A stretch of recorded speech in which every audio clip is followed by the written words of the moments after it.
امام ابو حنیفہ ایک مسئلہ پوچھنے کے لیے آئے. اب میں اپنے عنوان سے ہٹنا نہیں چاہتا، اس لیے میں بس یہ واقعہ اب ذہن میں آیا تو سنا رہا ہوں. میں یہدون بامرنا کی منزل پر ہی آپ کو لانا چاہتا تھا، لیکن اب یہ واقعہ ذہن میں آیا تو خدمت میں پیش کر رہا ہوں.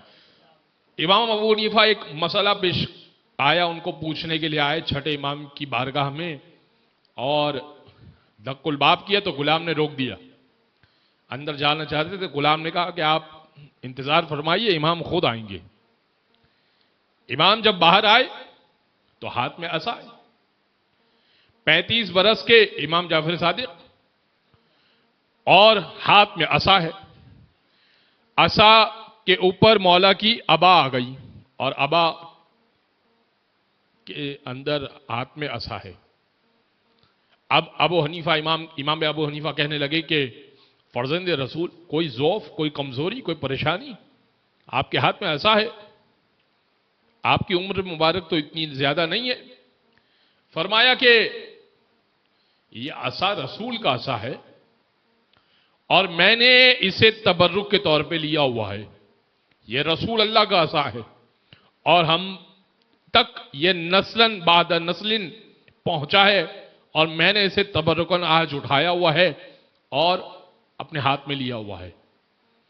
تو ابو حنیفہ کہنے لگے کہ فرزند رسول، ذرا عبا ہٹائیے، میں عصا کے دستے کو بوسہ دینا چاہتا ہوں. یہ رسول کا عصا ہے، رسول تھاما کرتے تھے، تو کتنا متبرک عصا ہے، تو میں اس کو بوسہ دینا چاہتا ہوں. امام نے اسی عصا کو اٹھایا اور اس کو ذرا سا پیچھے کیا.